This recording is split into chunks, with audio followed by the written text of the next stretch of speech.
the Director of International Relations and Associate Professor of Political Science at Long Island University. Dalia, thanks for being with us here on TRT World.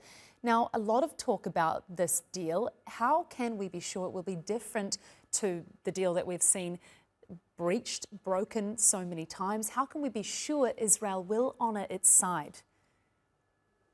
You know, it's interesting you begin with that question because we know that earlier today, just a few hours ago, there were airstrikes on Gaza by Israel. We know that they've cut off all food supplies, medicine, fuel, and other supplies. And earlier today, they also cut off electricity. So in terms of violation of ceasefire, we know we've seen this quite often.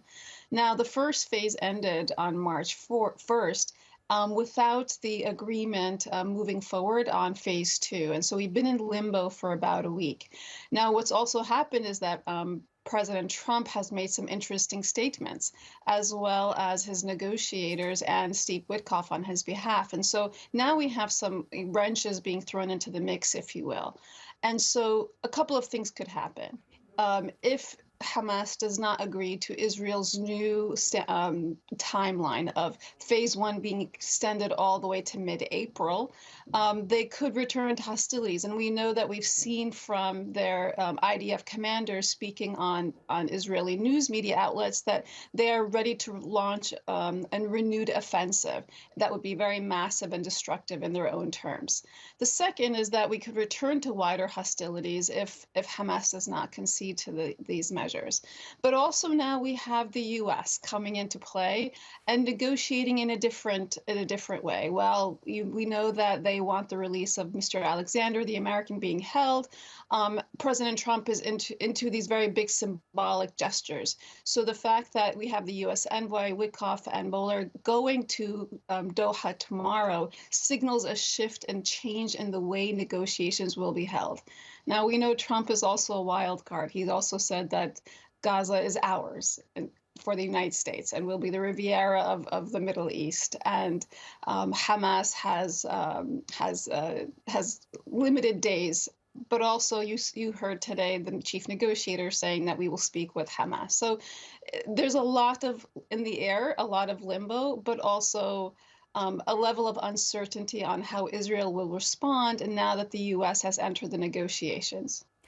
Yes, and I want to ask you about that because we saw in Israel that was very heavy-handed under Biden, and now we're seeing, you know, with these developments with the hostage envoy in the region, Israeli officials very angry, saying the US is going behind their backs, but also recognizing that they can't go against Trump's administration, and you saying now, you know, that the negotiating style under Trump is very different. Do you think we are going to see a different Israel under Trump? Is he going to rein things in, so to speak?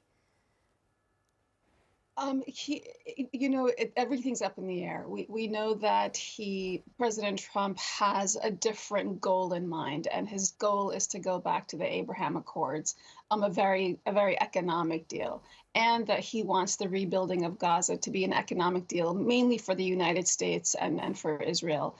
And so Netanyahu finds himself in an interesting dilemma because he's between the U.S., between his own military commanders and his own public that's very dissatisfied.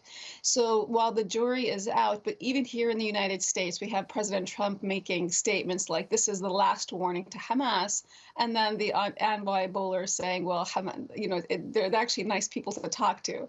That there will be hell to pay is what Trump has been saying, but now we're entering into a series of negotiation. And so a lot is up in the air.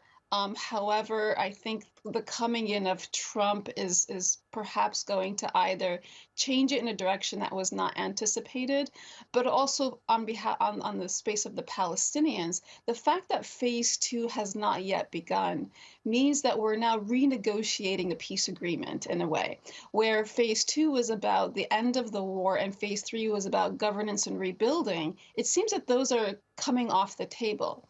And if Israeli generals do get their way, it could be that we return to further destruction of Gaza. So let's see how the coming week goes. Let's see how the U.S. envoy is received in Doha. And let's see if Doha remains the area of place of negotiating the ceasefire, because the entry of the U.S. envoy could undermine what Egypt and Qatar have been doing for the past couple of months. Dalia Fahmy, Director of International Relations and Associate Professor of Political Science at Long Island University. Thank you so much for your analysis. Thank you.